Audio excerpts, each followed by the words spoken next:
Right bye. So work energy பவரோட lecture 4ல நம்ம இருக்கோம். ஒர்க் எனர்ஜி பவரோட லெக்சர் 4ல இருக்கும். இன்னைக்கு நம்ம கற்றுக்க போகிற டாபிக் வந்து potential energy. Potential energy potential energy பேசுறது ரொம்ப இம்பார்ட்டன்ட் கிடையாது. அதை விட முக்கியமாக அதுக்கு முன்னாடி நம்ம ஒரு விஷயம் பேசணும். என்னன்னு சொல்றது? Potential energy. ஸ்க்ரீன் செக் பண்ணிக்கோ, சவுண்ட் செக் பண்ணிக்கோ, ஏதாவது இன்கன்வீனியன்ஸ் இருந்தால் என்கிட்ட சொல்லிடு. அதுக்கு முன்னாடி நம்ம கற்றுக்க போகிறது கன்சர்வேட்டிவ் ஃபோர்ஸ் அண்ட் நான் கன்சர்வேட்டிவ் ஃபோர்ஸ். இது ரெண்டுத்தையும் கற்றுக்கிட்டாதான் உங்களால் பொட்டென்ஷியல் எனர்ஜி கற்றுக்க முடியும். கன்சர்வேட்டிவ்னா என்ன, நான் கன்சர்வேட்டிவ்னா என்ன? இப்போ அடுத்த 5 நிமிஷம் உனக்கு ரொம்ப ரொம்ப இம்பார்ட்டன்ட். ஒருவேளை புரியலன்னா எனக்கு புரியலன்னு சொல்லிடு. கன்சர்வேட்டிவ்னா என்னங்க சார், நான் கன்சர்வேட்டிவ்னா என்னங்க சார், கம்பேர் பண்ணி சொல்லித்தரேன், ஈஸியாக நீங்கள் கற்றுக்கலாம். நான் கன்சர்வேட்டிவ். ஓகே, கன்சர்வேட்டிவ்னா என்ன தெரியுமா? நான் என்ன இனிஷியல் கொடுத்தனோ அதே தான் எனக்கு ஃபைனலாக வந்துடும். Buvi good evening bye. Indran good evening. Good evening sir. Right bye. So கன்சர்வேட்டிவ்னா என்ன, நான் கன்சர்வேட்டிவ்னா என்ன? கன்சர்வேட்டிவ்னா நான் என்ன கொடுத்தனோ அதே எனக்கு திரும்ப கிடைக்கும், அது கன்சர்வேட்டிவ். நான் கன்சர்வேட்டிவ் நான் என்ன கொடுத்தனோ எனக்கு அது திரும்ப கிடைக்காது, நான் conservative. First point, work done is independent of path. independent of path. பாத்துக்கும் ஒர்க் டன்னுக்கும் சம்பந்தமே இல்லை. சரியா புரியல. கிரவுண்ட்ல இருந்து இந்த மாதிரி ஒரு 3 பாடி எடுத்துக்கிறேன். ஃபர்ஸ்ட் பாடியை ஸ்ட்ரெயிட்டா கொண்டு போறேன், செகண்ட் பாடியை இப்படி கொண்டு போறேன், தேர்ட் பாடியை இப்படி கொண்டு போறேன். ரைட்டா? இனிஷியல் பொசிஷனும் ஃபைனல் பொசிஷனும் சேம். மூணுத்துக்குமே initial position final position same. இது work done 1, work done 2, work done 3. Conservative force ஃபீல்டில் work done is independent of path. நீங்கள் எப்படி வேணாலும் போகலாம், ஆனால் ஃபைனலும் இனிஷியலும் மட்டும்தான் கரெக்டாக இருந்தால் போதும். அப்போது அப்படின்னா இந்த கேஸில் 3 ஒர்க் டன்னுமே ஈக்குவலா சார்? ஆமாம். Work done is independent of path. Work done is independent of path in conservative force field. உங்கள் எல்லாருக்குமே தெரியும் கன்சர்வேட்டிவ்னா யார் அப்படின்ட்டு. யார் கன்சர்வேட்டிவ்? ஸோ கன்சர்வேட்டிவ்ன்றது யார் தெரியுமா? Gravitational field, electrostatic field, magnetic field, இது எல்லாமே வந்து கன்சர்வேட்டிவ். ரைட்டா? So conservative force field work done is independent of path. Monica SK, good evening ma'am. Monica sound check பண்ணிக்கோ. மோனிகா அது 11th கிளாஸ் மாதிரி.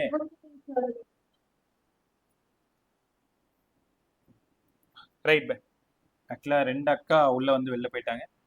இன்னைக்கு 11th கிளாஸ் உங்களுக்கு கிளாஸ், அவங்களுக்கு கிளாஸ் இல்லை. ரைட்டா? அடுத்தது முதல்ல நான் கன்சர்வேட்டிவ் ஃபுல்லாக முடிச்சிடறேன், அப்போ தான் நான் கன்சர்வேட்டிவ் உங்களுக்கு புரியும். சார் யாரெல்லாம் கன்சர்வேட்டிவ்?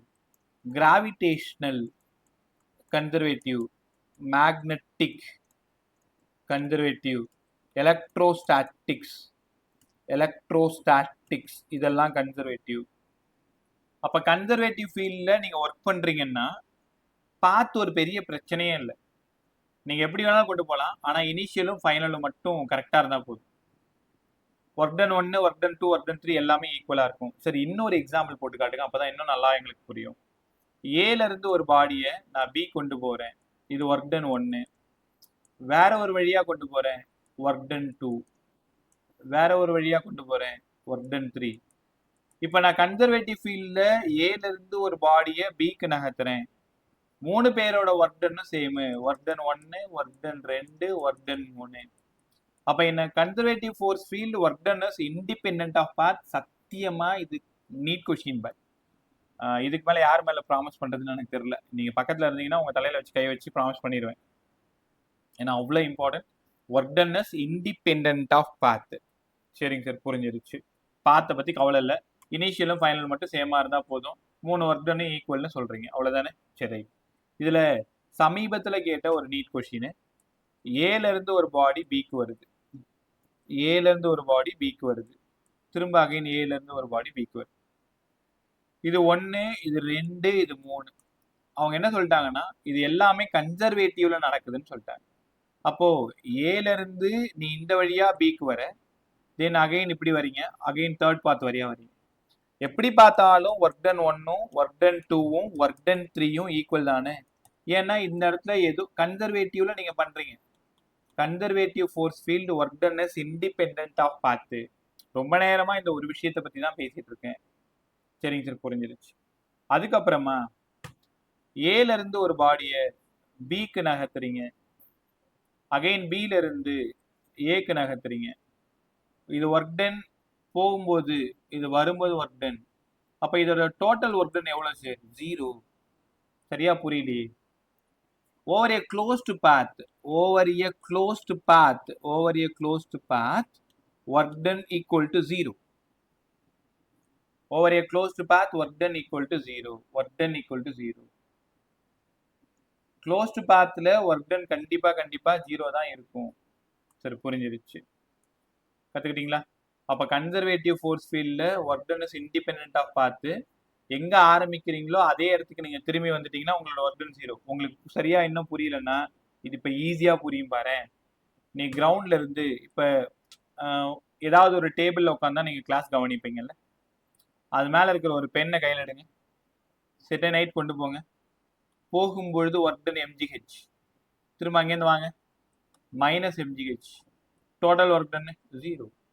அப்ப கன்சர்வேட்டிவ் ஃபோர்ஸ் ஃபீல்டுல ஓவர் ஏ க்ளோஸ் லூப் ஆரம்பிச்ச இடத்துக்கே திரும்ப வந்துட்டா ஒர்க் டன் 0. பை இதெல்லாம் NEET physics and JEE physics ரொம்ப இம்பார்ட்டன்ட். அந்த 2 டேர்மை தான் நீங்க நல்லா கத்துக்கணும்.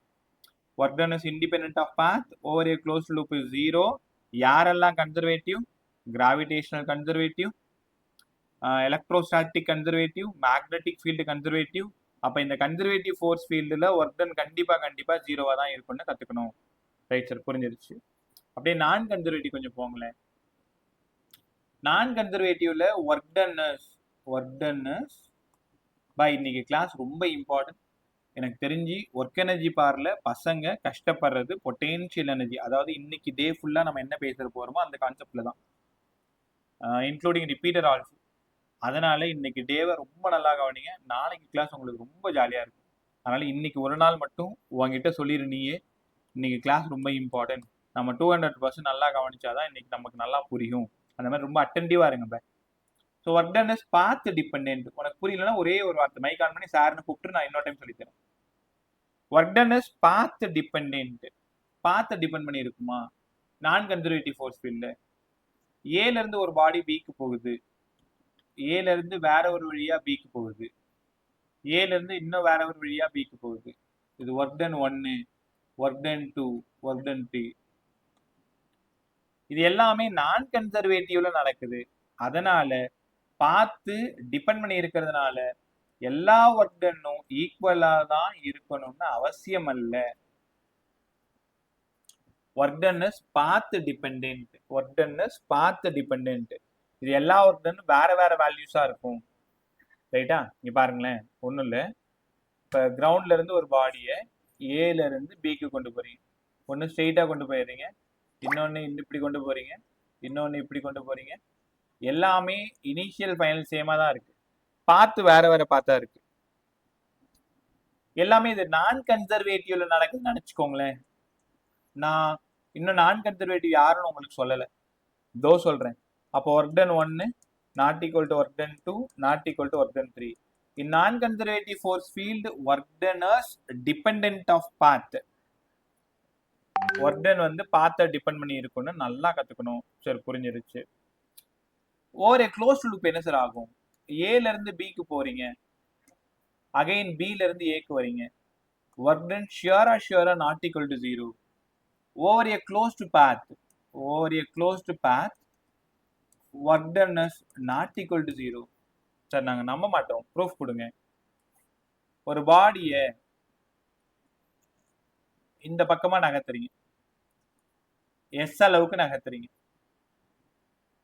Work done by the friction force உங்க எல்லாருக்குமே தெரியும். Force into displacement, frictional force mu MGS.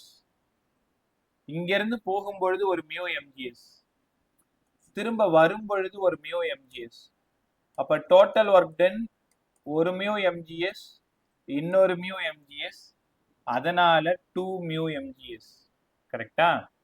அப்ப என்னன்னா நான் கன்சர்வேட்டிவ் ஃபீல்டுல ஒரு பாடியை நகர்த்துறீங்கன்னா ஒர்க் டன் ஏல இருந்து பி போயிட்டு அகைன் பில இருந்து ஏ வந்தீங்கன்னா கண்டிப்பா நாட் ஈக்குவல் டு 0 தான். 2 mgs which is not equal to 0. இப்போ நான் conservative field over a closed path not equal to 0ன்னு கத்துக்கணும். சார் இவ்வளோ வாய் பேசுற நீங்க யாரெல்லாம் நான் கன்சர்வேட்டிவ்னு சொல்லவே இல்லையே. ஃபர்ஸ்ட் நீங்க கத்துக்க போறது விஸ்கஸ் ஃபோர்ஸ். எல்லாரும் என் கூடவே படிங்க. Viscous force is non conservative, அதனால ஃப்ரிக்ஷனல் ஃபோர்ஸும் நான் கன்சர்வேட்டிவ், ஏர் ரெசிஸ்டன்ஸும் non conservative, air resistance non conservative, restoring force non conservative. இவங்க எல்லாம் வந்து நான் கன்சர்வேட்டிவ் ஃபோர்ஸஸ். ரைட்டா பாய், இது கத்துக்கிட்டாதான் உங்களால பொட்டென்ஷியல் எனர்ஜி நல்லா கத்துக்க முடியும். அதுல இந்த 2 டாபிக்கும் ரொம்ப இம்பார்ட்டன்ட். நிறைய முறை இந்த ஒர்க் டன் சம் அதிகமா கேட்பாங்க. நான் கன்சர்வேட்டிவா இருந்தா பாத் டிபெண்டன்ட், கன்சர்வேட்டிவா இருந்தா பாத் இண்டிபெண்டன்ட். கன்சர்வேட்டிவ்ல எல்லா ஒர்க் டன்னும் ஈக்குவலா இருக்கும், நான் கன்சர்வேட்டிவ்ல ஒர்க் டன் எல்லாம் வேறையா இருக்கும். க்ளோஸ்டு பாத்தில் ஒர்க் டன் 0வா இருக்கும், க்ளோஸ்டு பாத்தில் work done not equal to 0வா இருக்கும். எங்க நான் கன்சர்வேட்டிவ்ல. ரைட்டா? ஸோ நல்லா கத்துக்கிட்டீங்களா? இப்ப யாருக்காவது டவுட் இருக்கா சார்? சொல்ல sir work done by friction எப்படி சார் நாட் ஈக்குவல் டு 0வா இருக்கும்? போகும் பொழுது கவனி இந்த பாக்ஸ் பார். பை ஜென்ரலா ஒர்க் டன் என்னப்பா ஃபார்முலா? Force into displacement. ஆமா சார். ஆக்சுவலா ஃபோர்ஸோட டைரக்ஷன் இங்க இருக்கு, டிஸ்பிளேஸ்மெண்ட் இங்க இருக்கா? ஆமா சார். Both are 180. ஆமா சார்.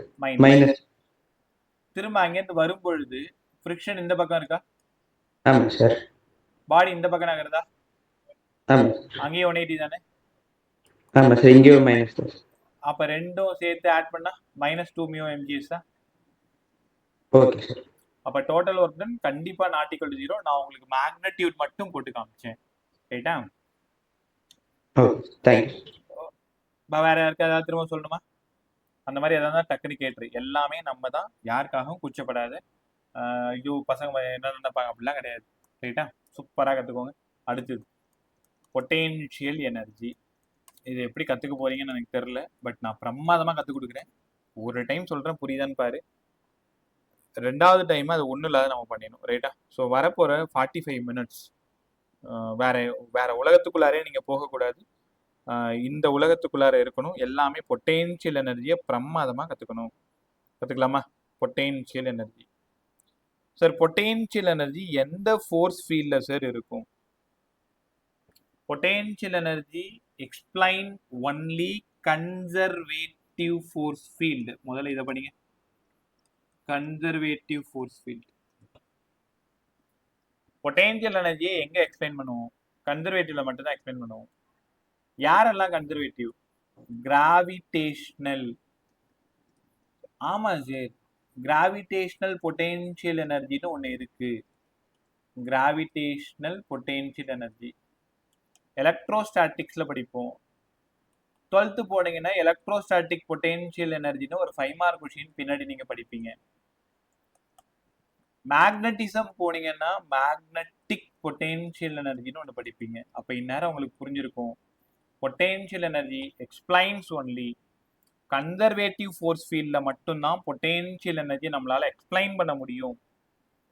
நான் கன்சர்வேட்டிவ்ல பொட்டென்ஷியல் எனர்ஜி உங்களால பேச முடியாது. முதல்ல அந்த முடிவுக்கு நீங்க வாங்க. கத்துக்கிட்டீங்களா? ரைட். அடுத்தது பொட்டென்ஷியல் எனர்ஜியோட சிம்பிள் என்னங்க சார்? Capital you. இனிமேல் எங்கெல்லாம் கேபிட்டல் யூ நீங்க பாக்குறீங்களோ அங்கெல்லாம் பொட்டென்ஷியல் எனர்ஜி நீங்களா நினைச்சுக்கோங்க. ரைட். ஒன்றும் இல்லைப்ப, ஒரு பாடியை கிரவுண்ட்ல இருந்து மேலே கொண்டு போறீங்க. டிஸ்பிளேஸ்மெண்ட் மேலே, but weight of the body downward. அப்போ தீட்டாவோட வேல்யூ 180 டிகிரி. தீட்டாவோட வேல்யூ 180 டிகிரி. ஸோ கிரவுண்ட்ல இருந்து மேலே கொண்டு போறீங்க, இங்க கொண்டு போறீங்க. இந்த இடத்துல potential energy maximum. So potential energy mgh. ஒரு விஷயம் தெரியுமா? இங்க ஒர்க் டன் நெகட்டிவ். ஒத்துக்கிறீங்களா? ஏன் ஒர்க் டன் நெகட்டிவ் யாரா சொல்லு. வாயை தர. ஏன் work done negative? 180 degree sir. அவ்வளவுதான்ப்பா. சார் ஏன்னா அந்த ஆப்ஜெக்ட் அழகா சொன்னேன். இல்ல வந்து சொல்லுப்பா. புவி என்ன சொல்ல வந்தியே? சார் அந்த அந்த ஆப்ஜெக்ட் வந்து எங்கேயும் மூவ் ஆகலாது. அதே சமயம் மேலே கன்சர்வேட்டிவ் மூவ் ஆகுது. இல்ல இன்னும் கூட கரெக்டா சொல்லலாம். பிரதீப் சொன்னது என்னன்னா, சார் டிஸ்பிளேஸ்மெண்ட்டோட டைரக்ஷனும் ஃபோர்ஸோட டைரக்ஷனும் அகைன்ஸ்டா இருக்கு 180 டிகிரி. அதனால ஒர்க் டன் நெகட்டிவ். உங்களுக்கு தெரியுமா? Work done equal to negative change in potential energy. இதை கத்துக்கோங்க. முதல்ல இதை படிங்க. ஏற்கனவே நேற்று லாஸ்ட் கிளாஸ் சொல்லி கொடுத்தேன். Work done equal to change in kinetic energy. Work done equal to change in kinetic energy அங்க சொல்லி கொடுத்தேன். ஒர்க் எனர்ஜி தியரத்துல கத்து கொடுத்தேன். யோகி கிளியரா அவனுக்கு? அன்னைக்கு பேசும்பொழுது work done equal to change in kinetic எனர்ஜின்னு பேசணும். ரைட். இப்ப நம்ம பேச போறது work done equal to negative change in potential energy. Negative change in potential energy. அன்னைக்கு பிளஸ், இன்னைக்கு மைனஸ். ஸோ அதனால U ஈக்குவல் டு mgh. ஏன்னா இந்த இடத்துல மைனஸ், மைனஸ் மைனஸ் போயிட்டு U ஈக்குவல் டு என்ன வந்துருச்சுங்க? mgh. அப்போ ஒரு பாடியை, நான் சொல்றது கேள, என்ன பாரு எல்லாரும். ஒரு பாடியை கிரவுண்ட்ல இருந்து செர்டைன் ஹைட் கொண்டு போற. இங்க எவ்வளோடா பொட்டென்ஷியல் எனர்ஜின்னு கேட்டா, சரி நீங்க எவ்வளோ ஹைட்டு மேல கொண்டு வந்தீங்க அதை மட்டும் சொல்லுங்க. மாஸ் ஆஃப் த பாடியை சொல்லுங்க, மீதி நாங்க பாத்துக்கிறோம். U equal to mgh. இதுதான் பொட்டென்ஷியல் எனர்ஜி. கத்துக்கிட்டீங்களா? ரைட். சரி, இப்போ potential energy U equal to mgh ஒரு ஃபார்முலா கத்துக்கிட்டே இருக்கீங்க. இப்போ ரொம்ப முக்கியமான விஷயம் இன்னொன்னு கத்துக்கிட்டீங்க. ஒர்க் எனர்ஜி பார்ல work done equal to change in kinetic energy, work done equal to change in potential energy, negative change in potential energy. பா ஒருவேளை கற்பனையா யோசிச்சு பாருங்களேன். நமக்கு 2 இதயம் இருந்தா எப்படி இருக்கும்ல? இப்ப நமக்கு 2 ஹார்ட் இருந்தா எப்படி இருக்கும்? அந்த மாதிரிதான் ஒர்க் எனர்ஜி பாரோட லெசன்ல இவங்க 2 பேரும் 2 இதயம் போன்ற ஆட்கள். So work done equal to change in kinetic energy, work done equal to negative change in potential energy. இந்த ப்ரூஃபை தேடி தான் நான் போயிட்டு இருக்கேன். So work done equal to negative change in potential energy. சரிங்க சார். எங்களுக்கு தெரியும் ஒர்க் டனுக்கு பதிலாக ஃபோர்ஸ் இன்டூ டிஸ்பிளேஸ்மெண்ட்னு நாங்கள் படிச்சிருக்கோம். Equal to minus of del U. அப்போ எஃப் மட்டும் வேணும்னா minus of del you by del X. அப்போ F equal to minus of del you by del X. இந்த ஈக்குவேஷனோட பேர் என்ன தெரியுமா? எஃப்னா conservative force field. Conservative force equal to, இங்க என்ன சைன் போட்டிருக்கேன்? நெகட்டிவ். நெகட்டிவ் மேலே யார் இருக்கா? பொட்டென்ஷியல். அப்ப நெகட்டிவ் பொட்டென்ஷியல் எனர்ஜி. டினாமினேட்டர்ல யார் இருக்கா? டிஸ்டன்ஸ். அதனால கிரேடியன்ட். இந்த லைன் எல்லாரும் ஒழுங்கா படிங்க. Conservative force equal to negative potential energy gradient. ஏன் சார் கிரேடியன்ட் நம்ம சொல்றோம்? டினாமினேட்டர்ல டிஸ்டன்ஸ் இருந்தாலே அதை கிரேடியன்ட் தான் படிக்கணும். டினாமினேட்டர்ல டைம் இருந்தா ரேட்னு ஆரம்பிக்கணும். டினாமினேட்டர்ல டிஸ்டன்ஸ் இருக்கிறதுனால அதை நம்ம கிரேடியன்ட்னு படிக்கணும். அப்போ conservative force equal to negative potential energy gradient படிங்க. Conservative force equal to negative potential energy gradient. Conservative force equals to negative potential energy gradient. Del you by del X, del you by del X. ரைட்டா? So இனிமேல் தான் நமக்கு நிறைய வேலை இருக்கு. அப்போ இது வரைக்கும் நான் உங்களுக்கு 3 ஃபார்முலா பேசியிருக்கேன்.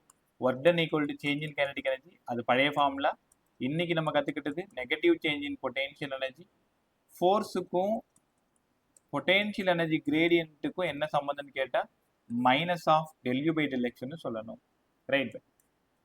நான் இப்போ ஒரு கிராஃப் போட போறேன். அந்த கிராஃப்ல இருந்து ஒரு சம் ஒன்று கேட்க போறேன். அந்த சம்ல ஒரு சம் நான் சால்வ் பண்றேன், இன்னொரு சம்மை நீங்க தான் சால்வ் பண்ணணும். ரெடியா இருக்கணும். இப்போ 300% எக்ஸ்ட்ரா அவ்வளோ நல்லா கவனிக்கணும். பார்த்துக்கலாமா? Right. The graph is drawn between u and x. Potential energy டிஸ்டன்ஸை பொறுத்து எப்படி மாறுது? முதல்ல இந்த கிராஃபை நீங்க உணருங்க. பொட்டென்ஷியல் எனர்ஜிக்கும் டிஸ்டன்ஸுக்கும் கிராஃப் ட்ரா பண்றேன். ஒன்றும் இல்லை, ஒரு ரப்பர் பேண்ட் எடுத்துக்கோங்களேன். சும்மா ஒரு ரப்பர் பேண்ட், நம்ம வீட்டில் இருக்கும்ல ரப்பர் பேண்ட். அந்த 2 ரப்பர் பேண்ட்ல உங்களோட 2 கட்டை விரலை இங்க வச்சுக்கோங்களேன். எக்ஸ்பாண்ட் பண்ணுங்க, நல்லா எக்ஸ்பாண்ட் பண்ணுங்க. டிஸ்டன்ஸ் அதிகமாகுதா? ஆமா சார், நான் எக்ஸ்பாண்ட் பண்றோம், டிஸ்டன்ஸ் அதிகமாகுது. இப்போ உன் கை என்ன ஃப்ரீயாவா இருக்கு? உன்னை யாரோ அந்த 2 விரலையும் கம்ப்ரெஸ் பண்ற மாதிரி இல்லை? இந்த காட்சி அப்படியே யோசிச்சு பாரு. இதை நீ அப்படியே செஞ்சிட்டு இருக்கன்னு அர்த்தம். ஒரு ரப்பர் பேண்ட்ல 2 தம்பை இன்சர்ட் பண்ணி எக்ஸ்பாண்ட் பண்ணுங்க. நல்லா எக்ஸ்பாண்ட் பண்ணிட்டீங்க. இந்த 2 தம்பையும் யாரோ உள்ள கொண்டு வர்ற மாதிரி நீங்க ஃபீல் பண்றீங்கல்ல? அப்ப டிஸ்டன்ஸ் அதிகமாக எக்ஸ்பான்ஷன்ல பொட்டென்ஷியல் எனர்ஜி அதிகமாயிருக்கு. இப்ப நான் டிரா பண்ண போற கிராஃப் என்னன்னா, பொட்டென்ஷியல் எனர்ஜிக்கும் டிஸ்டன்ஸுக்கும் டிரா பண்ண போறேன். இப்ப கிராஃப் எப்படி கிடைக்குதுன்னா, உன் விருப்பம், நீங்க எப்படி வேணாலும் போட்டுக்கலாம். உங்களுக்கு புரிய வைக்கிறதுக்கு நான் இந்த மாதிரி ஒரு கிராஃப் போட்டு காட்டுறேன். இந்த மாதிரி நான் ஒரு கிராஃப் போட்டிருக்கேன், ரைட்டா?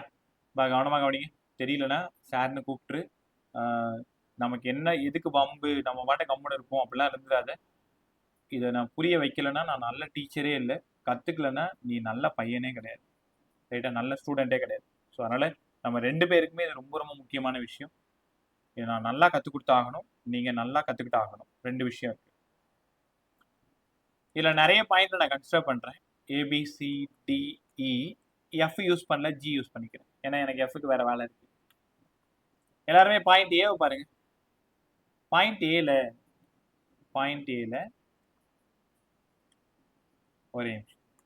ஸ்லோப் எப்படி இருக்கு பாருங்க, மேல இருந்து கீழே இறங்குது. ஆமா சரி, முதல்ல ஸ்லோப்னா யாரு சார்? ஸ்லோப்னாலே பிசிக்ஸ்ல tan θ தான் சார். Opposite side by adjacent side. ஆப்போசிட்ல இருக்கிறது ΔU, அட்ஜசன்ட்ல இருக்கிறது ΔX. எல்லாருக்கும் ஸ்லோப் கண்டுபிடிக்க தெரியும். ஸ்லோப்னாலே ஆப்போசிட் சைட் பை அட்ஜசன்ட். இல்லைன்னா இன்னொரு ரகசியம் சொல்லவா? tan θனாலே y பை எக்ஸ் தான். y யாரு? u. x யாரு? x. அப்ப ΔU பை ΔX தான் tan θ. இங்க ஸ்லோப் எப்படி இருக்கு? ஸ்லோப் நெகட்டிவா இருக்கு. Fக்கு என்ன formula? Minus of ΔU by ΔX. இந்த ΔU பை ΔX யாரு? ஸ்லோப். பொறுமையா புரிஞ்சுக்கோ. அப்ப F பாசிட்டிவ் சார்.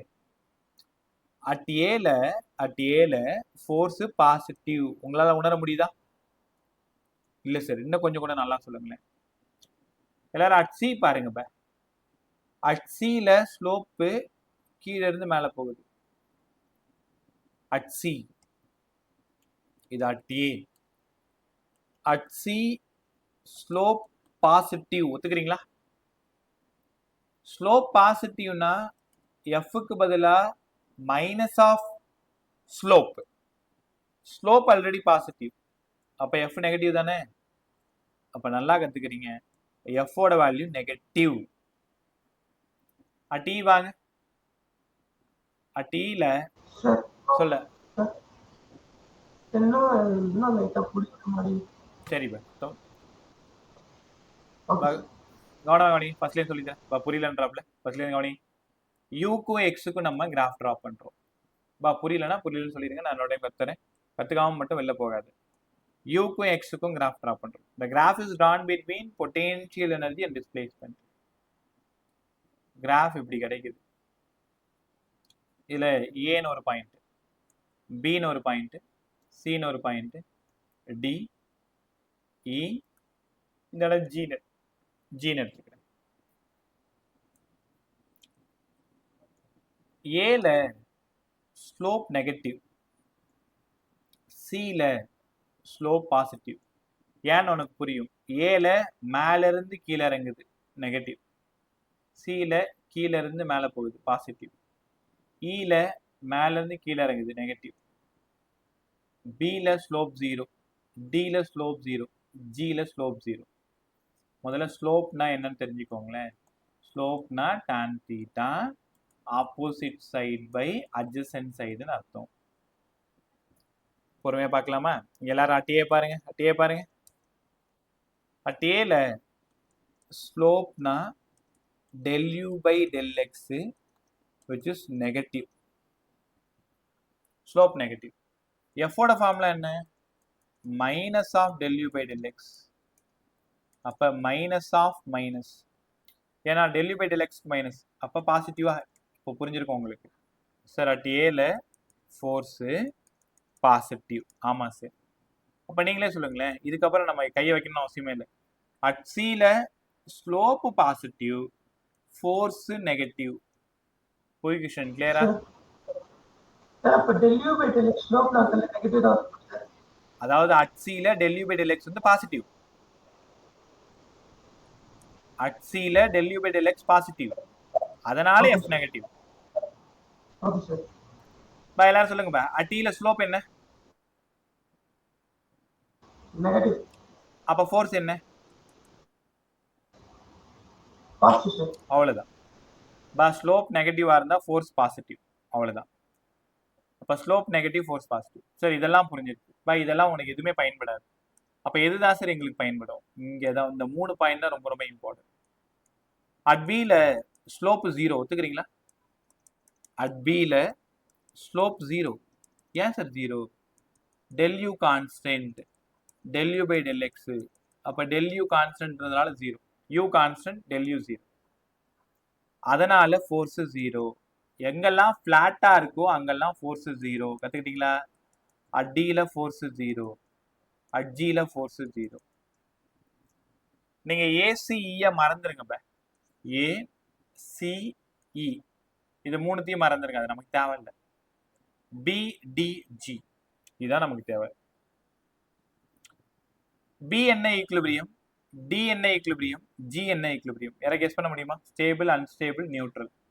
பி வந்து ஸ்டேபிளா இருக்கலாமா, அன்ஸ்டேபிளா இருக்கலாமா, நியூட்ரலா இருக்கலாமா? சும்மா கெஸ் பண்ணு, தப்பா இருந்தா பரவாயில்ல. Sir B stable sir. Stable, சூப்பரா சொன்ன. D D unstable sir. Unstable. G B stable sir. G equilibrium. அதான் பா. A constant sir. G is neutral. G neutral. A வந்து ஸ்டேபிள், ரொம்ப அழகா சொன்னீங்க. பி அன்ஸ்டேபிள், நல்லா சொன்னீங்க. ஜில பொட்டென்ஷியல் எனர்ஜி கான்ஸ்டன்ட்னு நல்லா சொல்லிட்டீங்க. அதுக்கு பேர் மட்டும் மறந்து போயிட்டீங்க. நியூட்ரல் ஈக்குலிபிரியம்னு சொல்லணும். சார் இதுக்கு ப்ரூஃப் கொடுங்க சார். சும்மா சொன்னா நாங்க நம்ப மாட்டோம். நாங்கெல்லாம் இப்போ பெரிய பசங்கள் ஆயிட்டோம். அப்ப ப்ரூஃப் கொடுத்துருவோமா? வாங்க எல்லாரும் பின்னாடி. இங்க பாருங்களேன். அட் பி பாருங்க. அட் பில பவுல் மாதிரி இருக்கா? ஒரு பால் இங்க வைங்களேன். சும்மா ஒரு பால், ஒரு சின்னதா ஒரு பிளாஸ்டிக் பால் அங்க வைங்க. டிரா பண்ணிரு.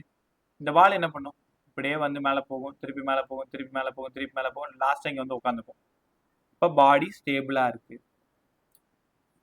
அதே பவுல் இப்படி கவுத்து வச்சிருங்க. ஆப்போசிட் சைட்ல எப்படி வச்சிருங்க. ஒரு பால் இங்க வச்சீங்கன்னா அதால அங்கெல்லாம் நிக்கவே முடியாது. ஒண்ணு இந்த பக்கம் வேணும், இல்ல இந்த பக்கம் வேணும். இது அன்ஸ்டேபிள். ஒரு பால் இங்க வச்சாலும் அதே தான், இங்க வச்சாலும் அதே தான், இங்க வச்சாலும் அதே தான், இங்க வச்சாலும் அதே தான். அப்ப நியூட்ரல். சரி இதெல்லாம் எங்களுக்கு வேணாம், நீங்க ப்ரூஃபா கொடுங்க. நான் ஒரு ஐடியா சொல்லுவேன். del square u by del x square பாசிட்டிவா வந்தா இதுக்கு பேரு ஸ்டேபிள் ஈக்குலிபிரியம். என்ன சார் இது? உங்களுக்கு u கொடுத்துருவாங்க. uல இருந்து du by dx நீங்க போகணும். அதாவது ஒரு டைம் டிஃபரன்ஷியேட் பண்ணணும், திரும்ப ரெண்டாவது டைம் டிஃபரன்ஷியேட் பண்ணணும். செகண்ட் டைம் டிஃபரன்ஷியேட் பண்ணும் பொழுது ஆன்சர் பாசிட்டிவா வந்தா, பாசிட்டிவ்னா அர்த்தம் +5 +4 +3 ஏதோ பாசிட்டிவா வந்தா அது ஸ்டேபிள் ஈக்குலிபிரியம். ரைட்டா? வேற மாதிரி வந்தா அது நெகட்டிவ் ஈக்குலிபிரியம். நெகட்டிவ் அதாவது நெகட்டிவா வந்தா அன்ஸ்டேபிள் ஈக்குலிபிரியம், பாசிட்டிவா வந்தா ஸ்டேபிள் ஈக்குலிபிரியம். ஒரே நிமிஷம் பாருங்களேன்.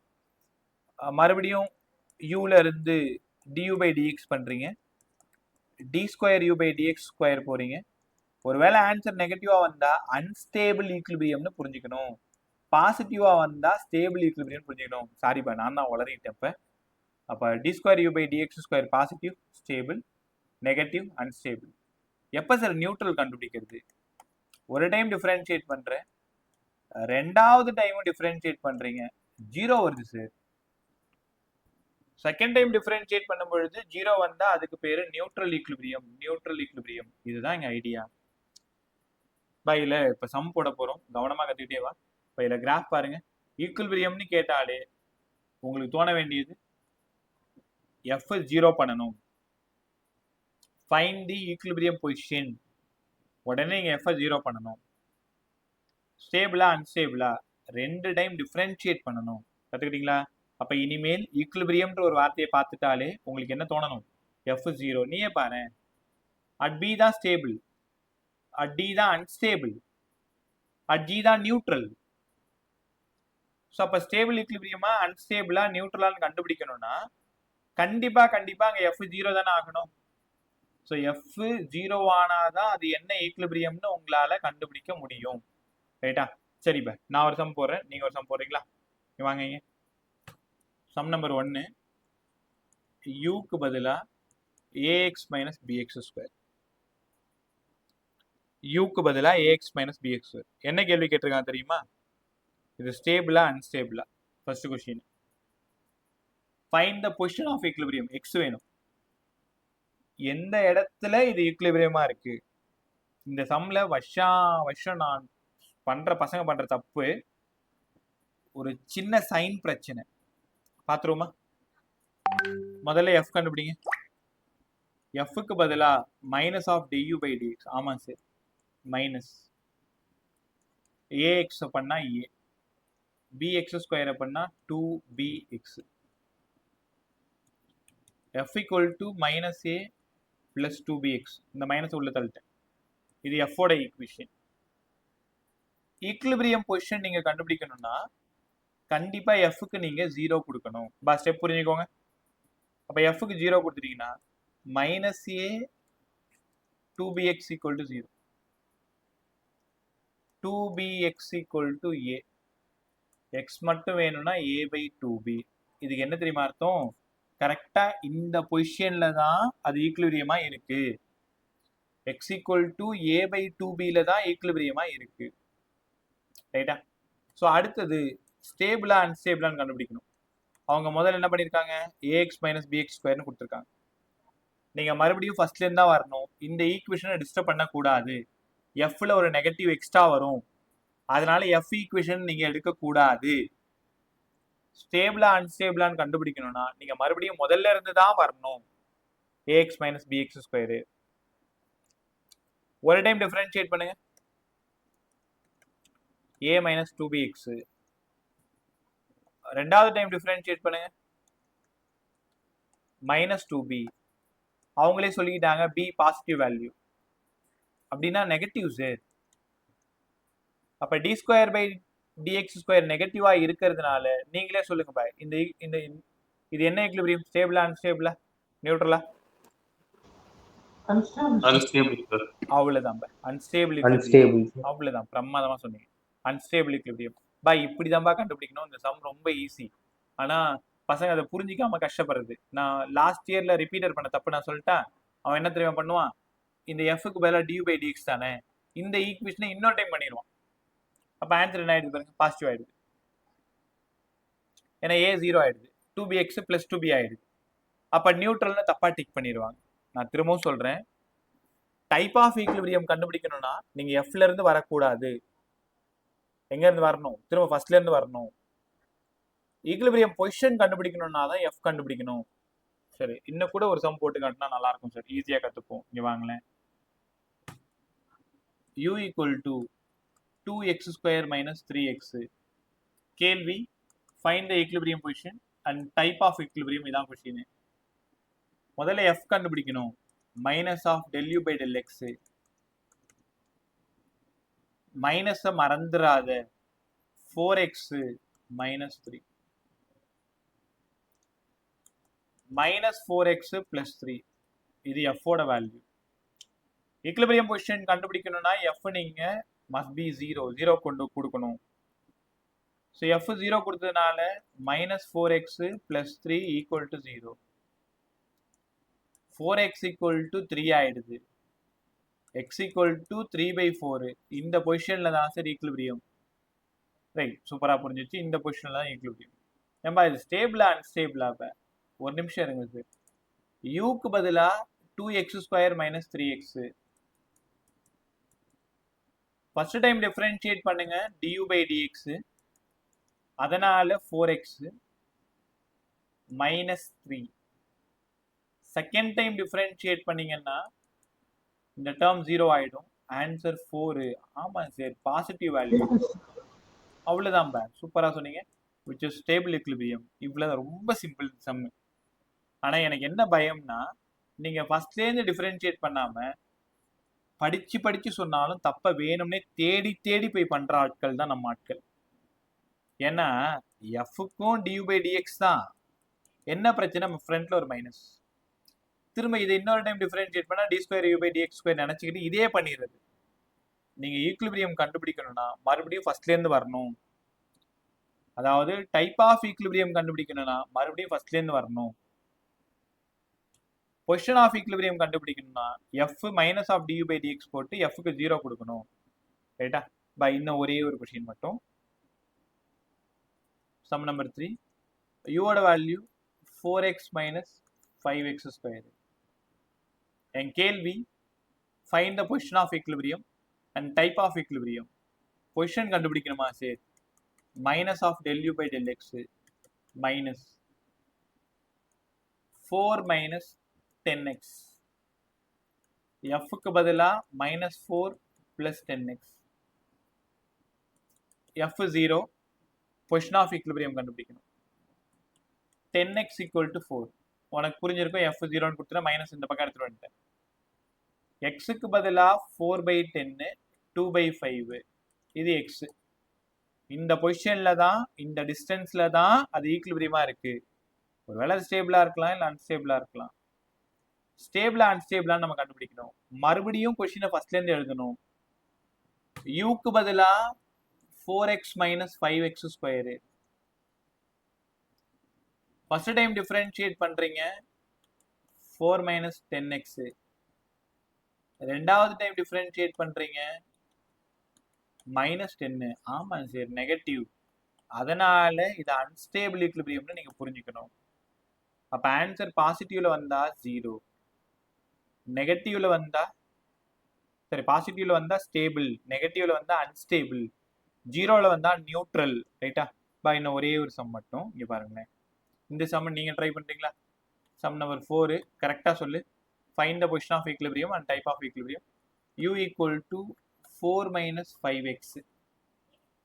எனக்கு என்ன வேணும்னா x வேணும். ரெண்டாவது வந்து டைப் ஆஃப் ஈக்லிபிரியம் வேணும். ட்ரை பண்ணு.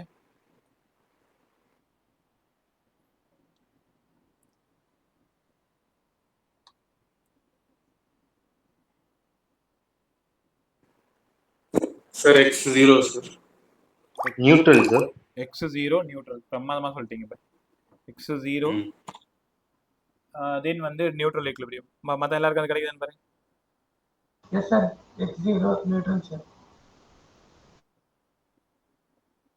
ட்ரை பண்ணுங்க பா.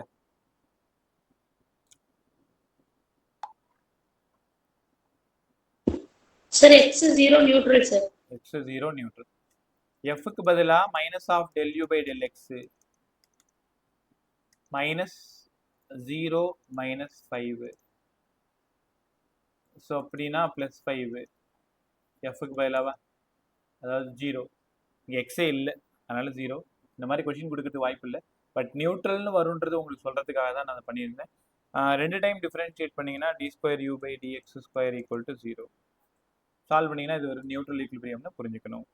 கற்றுக்கிட்டீங்களா? ரைட். இப்போ இதோட அந்த சம் முடியுது. இதில் ஏகப்பட்ட சம்மு எல்லாம் இதே மாடல் தான் இருக்கும். நீங்கள் என்ன பண்ணணும், ஸ்டேபிளா அன்ஸ்டேபிளான்னு கண்டுபிடிக்கணும்னா 2 டைம் டிஃபரன்ஷியேட் பண்ணணும். Find the position of equilibrium கேட்டாங்கன்னா எஃப் கண்டுபிடிச்சி எஃப்க்கு 0 கொடுக்கணும். கற்றுக்கிட்டீங்களா? ரைட். அடுத்தது ஒரே நிமிஷம். ஒரு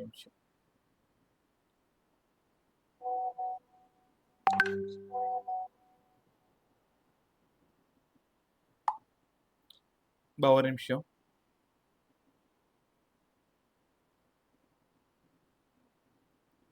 ஸோ உங்கள் குரூப்பில் ஒர்க் எனர்ஜி பவர் நோட்ஸ் போட்டிருக்கேன். நம்மளோட ரிட்டன் நோட்ஸ் தான் அது. ஆல்ரெடி போட்டாச்சு. அதில் வந்து ஆலன் மாடல் போட்டிருக்கேன், ஆகாஷ் மாடல் போட்டிருக்கேன். இன்னைக்கு ஆல்மோஸ்ட் ரொம்ப க்ளோஸாக போயிடலாம். நாளைக்கா இந்த லெசன் நான் உங்களுக்கு முடிச்சு கொடுத்துறேன். நாளைக்கு முடிச்சுட்டு கொஞ்சம் செம்மையை போட ஆரம்பிச்சிடலாம், ரைட்டா? ஸோ பொட்டென்ஷியல் எனர்ஜி ஃபுல்லாக பேசி முடிச்சாச்சு. அடுத்து நம்ம பேச போகிறது ஸ்ப்ரிங் பேச போகிறோம். ஓகே, ஸ்ப்ரிங் முடிச்சுட்டு தான் நம்ம என்ன பண்ண போகிறோம், பவருக்கு போகிறோம். ஸோ இன்னைக்கு ஸ்ப்ரிங் பேசிடலாமா? ஸ்ப்ரிங் செம்ம ஜாலியாக இருக்கு பாருங்களேன். 20 நிமிஷம் எனக்கு தேவை. சரியாக டைம் 7:45. நீங்கள் 8:05 இல்லைனா 8:10க்கு நீங்கள் போயிடலாம். ஸ்ப்ரிங்கையும் சூப்பராக முடிச்சு கொடுத்துறேன், ரைட் பை. பை இந்த மாதிரி ஒரு ஸ்ப்ரிங்கு ஒன்றுமே எனக்கு டிஸ்டர்பே பண்ணலை. இது மாஸ் எம் கரெக்டாக ரெஸ்ட்டில் இருக்குது. அதாவது இந்த இடம் x=0. இப்படி இருந்தால் இந்த ஸ்ப்ரிங்கோட பேர் ரிலாக்ஸ்டு ஸ்ப்ரிங்.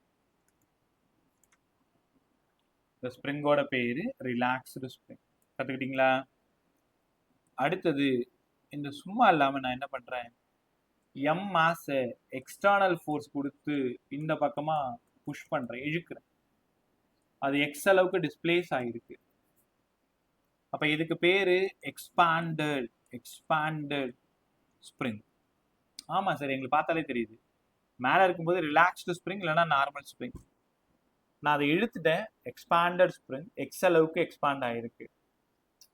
அப்படியே இது எல்லாத்தையும் நீங்கள் செய்கிற மாதிரியே நினச்சிக்கோங்க. ரைட்டா? ஃபிசிக்ஸ் ரொம்ப ஈஸியாக புரியணும்னா இந்த கற்பனை உலகத்துக்குள்ளார நீங்கள் என்ட்ராகணும். நான் என்னெல்லாம் சொல்கிறேனோ அதெல்லாம் அதை நீங்களாக செஞ்சு பார்க்குற மாதிரி இருந்தீங்கன்னா ஃபிசிக்ஸ் அவ்வளோ அற்புதமாக புரியும்.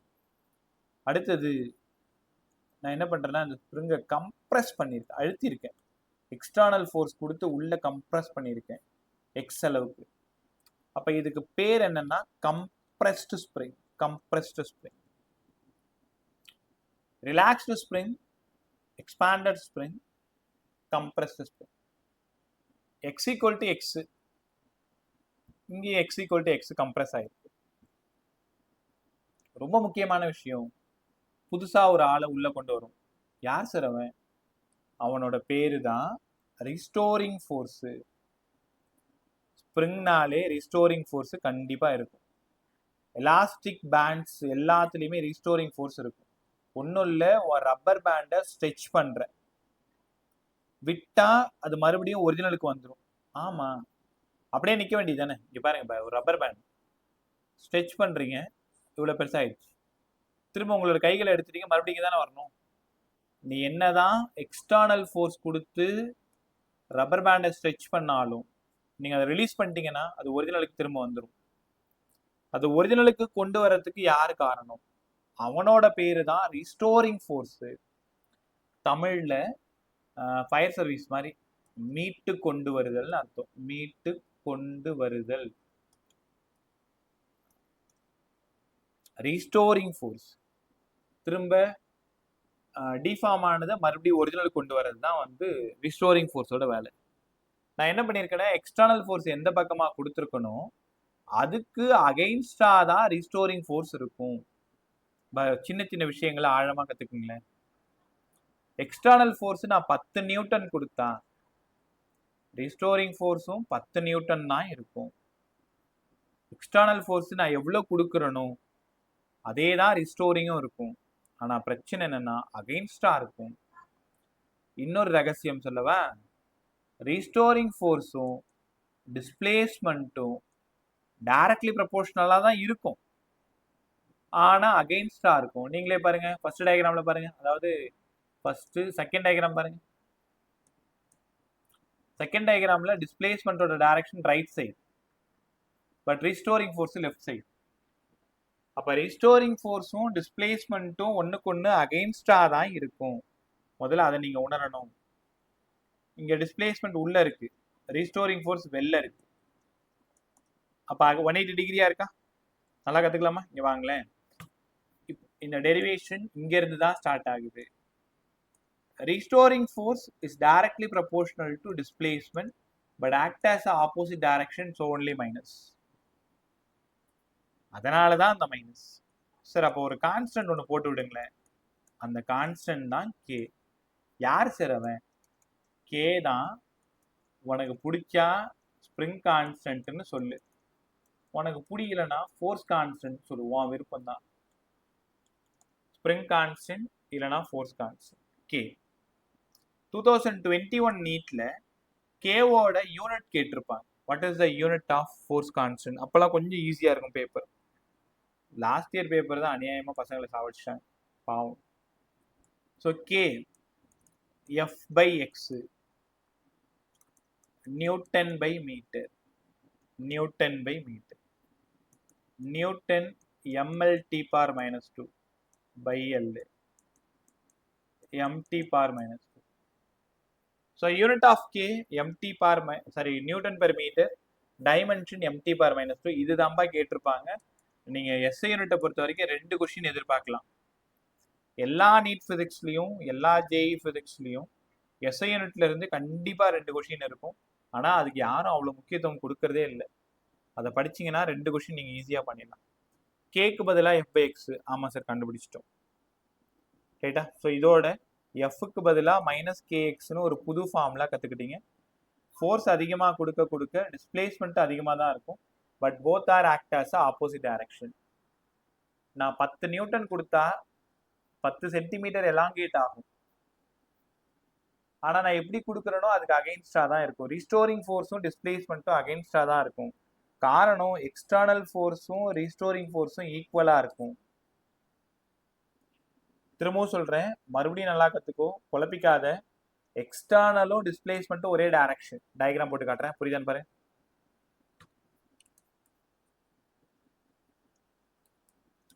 எக்ஸ்டர்னலும் டிஸ்பிளேஸ்மெண்ட்டும் ஒரே டைரக்ஷன். நமக்கு எக்ஸ்டர்னலே வேணாம். ஸ்ப்ரிங்கை பொறுத்த வரைக்கும் எக்ஸ்டர்னலே யூஸ் ஆகாது, ரீஸ்டோரிங் தான் யூஸ் ஆகும். அப்போ ரீஸ்டோரிங்கும் எக்ஸ்டர்னலும் act as opposite direction. So restoring ஃபோர்ஸும் டிஸ்பிளேஸ்மெண்ட்டும் டைரக்ட்லி ப்ரொபோர்ஷனலாக தான் இருக்கும். ஆனாலும் ஆக்ட் ஆஸ் ஆப்போசிட் டைரக்ஷன். அந்த ஆப்போசிட் டைரக்ஷனை சொல்றதுக்காக ஃபிசிக்ஸில் மைனஸ் போடணும். ரைட் சார், புரிஞ்சிருச்சு. அடுத்தது நம்ம ரொம்ப முக்கியமான ஒரு இடத்த தேடி போயிட்டு இருக்கோம். ஒர்க் டன் வேணும். Work done in a stretched spring. ஒரு ஸ்ப்ரிங்கை நான் ஸ்ட்ரெச் பண்ண போறேன். அதாவது இந்த கொஷினோட பேரு ஒன்று ஒர்க் டன்னு சொல்லலாம், இல்லைன்னா ஸ்ப்ரிங் பொட்டென்ஷியல் எனர்ஜின்னு சொல்லலாம். பட் நாளைக்கு ஃபர்ஸ்ட் 10 நிமிஷத்துல லெசன் முடிஞ்சிடும். அடுத்து வரப்போகிற 45 மினிட்ஸ் நம்ம சம் தான் போட போகிறோம். ஆலன் மாடலில் இருக்கிற சம் தான் போட போகிறோம்.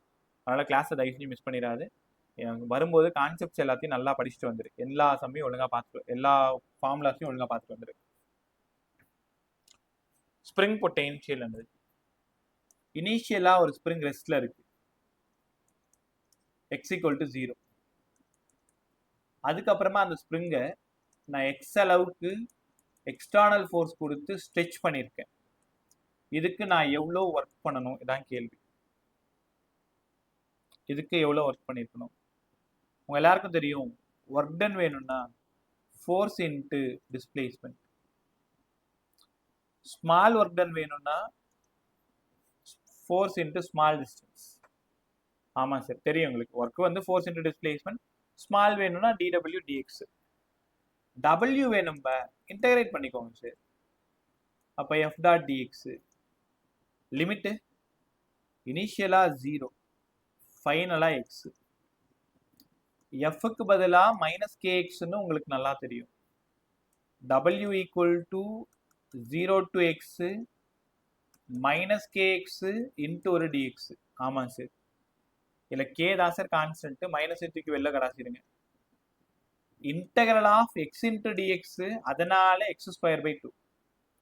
அப்போ இங்கேயும் x²/2. Limit 0 to x. இவ்வளோ நேரம் டபிள்யூவா இருந்தவன் இப்போ யூவா மாறிட்டான். ஏன்னா amount of work done stored as a energy. நல்லா காதில் வாங்க. ஃபிசிக்ஸில் நான் என்ன வேலை செய்யறேனோ அது அப்படியே எனர்ஜியாக ஸ்டோர் ஆகும். இவ்வளோ நேரம் நான் செஞ்ச வேலை இப்போ எனர்ஜியாக ஸ்டோர் ஆயிடுச்சு. -12 kx². இந்த மைனஸ்க்கான காரணம் ரிஸ்டோரிங் ஃபோர்ஸும் டிஸ்பிளேஸ்மெண்ட்டும் ஆக்ட் ஆஸ் அ ஆப்போசிட். அதனால நீங்க மேக்னெட்டியூட் கொண்டு எடுத்துக்கலாம். அப்ப ஸ்ப்ரிங் பொட்டென்ஷியல் எனர்ஜிக்கு என்னப்பா formula? 12 kx². Spring potential energy half kx². இனிமேல் தான் உங்களுக்கு ஒரு சூப்பரான வேலை வெயிட் பண்ணிட்டு இருக்கு. திரும்பவும் நான் மறுபடியும் ஃபர்ஸ்ட்லேருந்து வரேன், கவனமாக கவனி. ஒரு ஸ்ப்ரிங் இருக்கு இல்லையா, இனிஷியலா x1 0, x2 அளவுக்கு எக்ஸ்பாண்ட் பண்ணியிருக்கேன். Small work done force into displacement. Work done தான் வேணும், அப்ப f இன்டு dx. எங்க இருந்து எங்க நகர்த்துறீங்க? x1ல இருந்து x2 நகர்த்துறீங்க, x1ல இருந்து x2. ஃபோர்ஸுக்கு பதிலா -kx இன்டு dx. சார் புரிஞ்சிருச்சு. போன டைம் 0 to xன்னு சொன்னேன், இப்போ ஜென்ரலா x1 to x2 சொல்றேன். அதே ஃபார்முலா தான் திரும்ப வரப்போகுது, பட் சின்ன வேலை ஒன்று இருக்கு. Work done equal to -k தூக்கி வெளில போட்டுருங்க. Integral of x into dx x²/2ன்னு உங்களுக்கு புரியும். லிமிட்டே x1ல இருந்து x2 வரைக்கும் இருக்கு. அப்ப -12k. Upper limit x2², lower limit x1². வெறும் மேக்னிடியூட் மட்டும் எடுத்துக்கோங்க. இந்த ஃபார்முலாவும் ரொம்ப இம்பார்ட்டன்ட். 12k x2² - x1². ஒரே நிமிஷம் கவனியே, நான் உனக்கு ரொம்ப புரியணுன்றதுக்காக 2 டைம் இந்த டெரிவேஷன் போட்டிருக்கேன். நீங்க ஸ்டார்ட் பண்ணும் பொழுது 0, ஃபைனலா எக்ஸ்ன்னு வச்சுக்கோங்களேன். இதே பழைய ஃபார்முலா தான், 12k x² தான் வரும். ஒருவேளை அவங்க ஸ்டார்ட் பண்ணும்போது 5, இங்க பாருங்க, wக்கு பதிலா 12k x2² - x1². ஆமா சார், ஏற்கனவே 5 சென்டிமீட்டர் நான் எக்ஸ்பாண்ட் பண்ணியிருக்கேன். இப்ப 10 சென்டிமீட்டர் அளவுக்கு கொண்டு போறேன். இப்ப நான் எவ்வளவு ஒர்க் பண்ணணும்னு கேட்டாங்கன்னா 10² - 5². இப்ப சால்வ் பண்ணணும். இதே சம்ம half k-ஓட வேல்யூ கொடுத்துறாங்க 70, x2², 10², 5². சால்வ் பண்ண ஒரு ஆன்சர். x1க்கு வேல்யூ இருந்ததுன்னா இந்த ஃபார்முலா நீங்க யூஸ் பண்ணணும். ஒருவேளை இங்க பாருங்களேன், நீங்க ஸ்டார்ட் பண்ணும் பொழுது 0ல இருந்து ஸ்டார்ட் பண்றீங்க. wக்கு பதிலா 12k x2² - x1². இனிஷியலா ரெஸ்ட்ல இருக்கு சார். ஃபைனலா நான் 10 சென்டிமீட்டர் எக்ஸ்பாண்ட் பண்றேன். Find the amount of potential energy or amount of work done. Work டன்னும் பொட்டென்ஷியல் எனர்ஜி ஒன்று தான். நீங்க எவ்வளவு வேலை செய்றீங்களோ அந்த வேலை தான் எனர்ஜியா ஸ்டோர் ஆகும். நீ வேலை செய்யணும்னா சாப்பிடணும், எனர்ஜி வேணும், கரெக்டா? பிசிக்ஸை பொறுத்த வரைக்கும் ஒர்க் வேற எனர்ஜி வேற கிடையாது. The amount of work done stored as a energy. அப்ப u equal to 12k x2² 0, x2²க்கு x 0. அப்ப இது 2 ஃபார்முலாவில் நீங்க ரொம்ப கவனமா இருக்கணும். x1 equal to 0, x2 equal to x இருந்தா 12k x². x1க்கு ஒரு வேல்யூ, x2க்கு ஒரு வேல்யூவா இருந்தா 12k x2² - x1². நான் உனக்கு எல்லாத்தையும் தெளிவா கொண்டு வந்து ஸ்கிரீன்ல கொட்டிட்டேன். x1க்கு வேல்யூ இருந்தா என்ன ஃபார்முலா, வேல்யூ இல்லைன்னா என்ன ஃபார்முலா, 0வா இருந்தா என்ன ஃபார்முலா. அதனால தெளிவா புரிஞ்சுக்கணும். இவன் தான் main formula. x1 0, x2 x. ரைட்டா? ஸோ வேல்யூ கொடுத்துட்டாங்கன்னா என்ன, வேல்யூ கொடுக்கலன்னா என்னன்றது கவனமாக கவனிக்கணும். So amount of work done stored as எனர்ஜின்னு இங்கே பிரமாதமாக புரிஞ்சுக்கணும். Right sir. இப்போ கரெக்டாக 5 நிமிஷம் நான் என்னெல்லாம் பண்ணுறேன்னு பாரு. அந்த ஃபார்முலாவை எப்படிலாம் மாத்துறேன்னு ட்ரை பண்ணுறேன். எஃப்க்கு பதிலாக கேஎக்ஸ் தானே, ஓகே, இது அப்படி ஞாபகம் வச்சுக்கோங்க. யூக்கு பதிலாக 12k x² தானே. இதை எப்படி சேஞ்ச் பண்ற பாருங்க. இதை இப்படி எழுதலாமா? ஆமா சார், எழுதலாம். அப்போ பொட்டென்ஷியல் எனர்ஜிக்கு 12fx கூட கிரியேட் பண்ணலாமா? பண்ணலாமே. 12kx² மட்டும்தான் ஈக்குவேஷன் சொல்லணும்னு அவசியம் இல்லை. 12fxம் உங்க கொஸ்டின் பேப்பர்ல KO XO கொடுத்தாங்கன்னா இந்த ஃபார்முலா யூஸ் பண்ணுங்க. FO XO கொடுத்தாங்கன்னா ரெண்டாவது ஃபார்முலா யூஸ் பண்ணுங்க. சார் அவ்வளவுதான் இருக்கா? வேற ஏதாவது இருக்கா? மூணாவது ஒரு ஃபார்முலா கிரியேட் பண்ணி காமிக்கிறேன். யூக்கு பதிலா 12k x². கேவால மல்டிப்ளை பண்ணி டிவைட் பண்ணிட்டீங்க. half. எஃப்க்கு பதிலா kx, இது f². k² x² இருந்தா f² சார். ஆமா, f²/k. அப்ப யூக்கு பதிலா எஃப் ஸ்கொயர் பை கே கூட யூஸ் பண்ணலாமா? தாராளமா. உனக்கு கொஷின்ல என்ன டேட்டா கொடுத்துருக்காங்களோ அந்த டேட்டாவுக்கு தகுந்த மாதிரி ஃபார்முலாவை யூஸ் பண்றது தான் புத்திசாலித்தனம். அப்ப ஃபைனலா ஒரு கன்க்ளூஷனுக்கு வந்துருவோம். சார் சொல்டா. அது எஃப் ஸ்கொயர் பை 2k வரும் உங்களுக்கு. 2k தானே போட்டிருக்கேன் இல்லையா? இல்லை சார். ஓ 2 இங்க மிஸ் பண்ணிட்டேன். Right sorry 2k. So F square by 2k நான் இங்க போட்ட ஞாபகத்தை அதை விட்டேன். 1/2 வெளில போட்டேன் போட்டிருக்கு அப்படின்னு நினைச்சிட்டேன். ஸோ கேர்ஃபுல்லாக கவனி. இனிமேல் பொட்டென்ஷியல் எனர்ஜி ஆஃப் ஸ்ப்ரிங்னு கேட்டாங்கன்னா ஃபர்ஸ்ட் ஃபார்முலா உங்களுக்கு ஞாபகம் வர வேண்டியது ஆஃப் கே எக்ஸ் ஸ்கொயர். கொஷின்ல கே இருக்கணும் எக்ஸ் இருக்கணும். கவனமாக கவனி. உங்களோட கொஷின்ல டேட்டா கே இருக்கணும் எக்ஸ் இருக்கணும். ரெண்டாவது எஃப் ஸ்கொயர் பை 2k கொஷின்ல எஃப் இருக்கணும் கே இருக்கணும். மூணாவது ஹாஃப் எஃப்எக்ஸ் எஃப் இருக்கணும் எக்ஸ் இருக்கணும். இதுக்கு மேலே கிளியராக உனக்கு எப்படி சொல்கிறதுன்னு எனக்கு தெரியல. ஒரே ஃபார்முலா தான், அது இடத்துக்கு தகுந்த மாதிரி மாற்ற கற்றுக்கணும். உங்கள் கொஷின் பேப்பரில் கேஎக்ஸ் கொடுத்தாங்கன்னா என்ன ஃபார்முலா யூஸ் பண்ணணும், எஃப்கே கொடுத்தாங்கன்னா என்ன ஃபார்முலா யூஸ் பண்ணணும், எஃப்எக்ஸ் கொடுத்தாங்கன்னா என்ன ஃபார்முலா யூஸ் பண்ணணும், கற்றுக்கிட்டிங்களா? ரைட். ஸோ இந்த டேயில் நீங்கள் என்கிட்ட கற்றுக்கிட்டது potential energy work done equal to negative change in potential energy, work done equal to change in kinetic energy. இந்த ரெண்டு formula. Conservative force minus of del you by del x. Slope நெகட்டிவாக இருந்தால் force positive, slope பாசிட்டிவாக இருந்தால் force negative, force ஜீரோவாக இருந்தால் அதுதான் equilibrium position. D square u by dx square பாசிட்டிவாக இருந்தால் ஸ்டேபிள், நெகட்டிவாக இருந்தால் அன்ஸ்டேபிள், ஜீரோவாக இருந்தால் நியூட்ரல். ஸோ கிராஃப் கற்றுக்கிட்டீங்க, அதில் சம் கற்றுக்கிட்டீங்க. அதுக்கப்புறமா ஸ்ப்ரிங்குன்னு வரும் பொழுது எஃப்க்கு பதிலாக மைனஸ் கேஎக்ஸு, ரிஸ்டோரிங் ஃபோர்ஸும் டிஸ்பிளேஸ்மெண்ட்டும் ஆப்போசிட் டைரக்ஷன், அதனால் minus.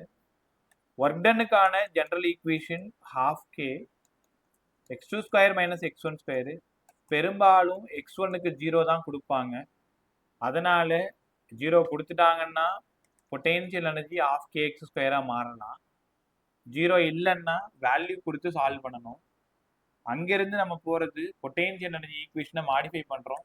Equation 1 half kx square நீங்கள் அப்படியே எழுதலாம், ஈக்குவேஷன் 2 ஹாஃப் எஃப்எக்ஸ்ன்னு எழுதலாம், ஈக்குவேஷன் 3 எஃப் ஸ்கொயர் பை 2kன்னு எழுதி சம்ம போடலாம். ரைட்டா?